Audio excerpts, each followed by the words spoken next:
We don't have the wood stove going this morning though. A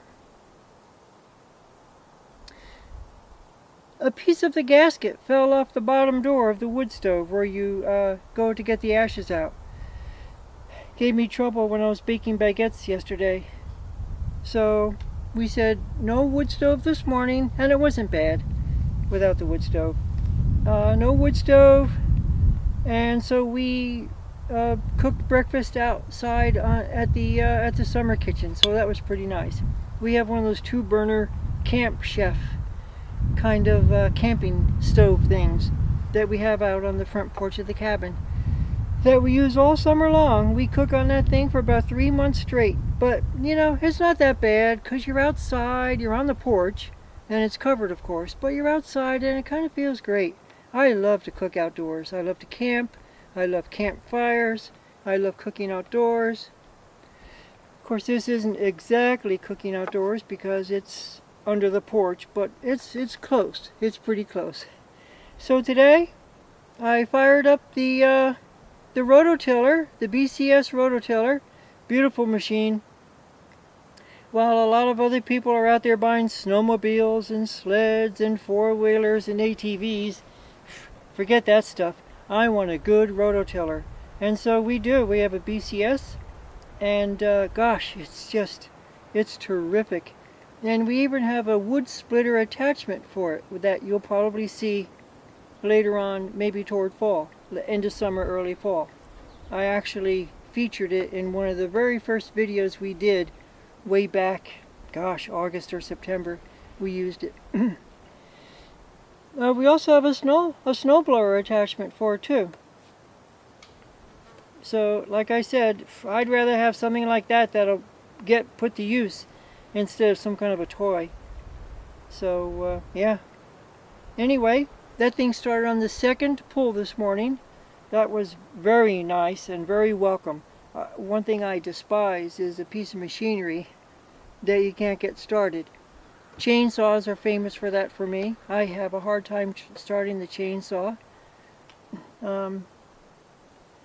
What else? Lawnmower sometimes, for the first time of the season, the lawnmower won't start. Lots of times. Not all the time. And but the BCS started on the second pull. Okay, enough of that. I also did some tilling where the tomatoes, the outdoor slicing tomatoes, are going to go. They had a big hole in that bed because last fall I removed a huge rock which left a big divot, which we left over the winter. But I just put a bunch of compost because they didn't have any dirt. I put a bunch of compost in that hole and rototilled back and forth, which I showed on the video. So that's done. The next step, probably tomorrow, will be planting Swiss chard.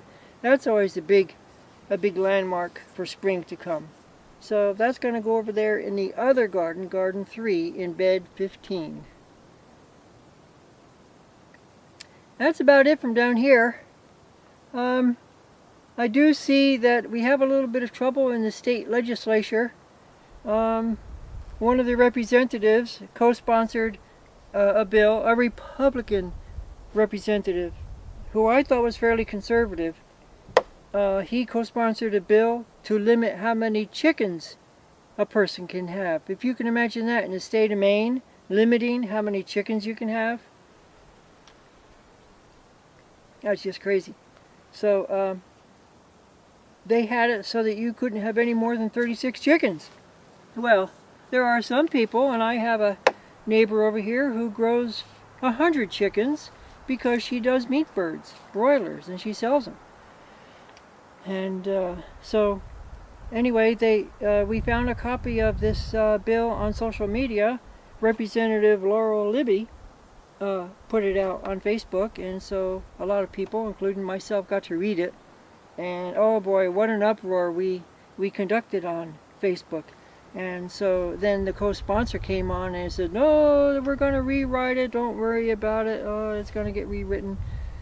But what do you know? I mean, if we hadn't have said anything, it might have just slid right through the way it was.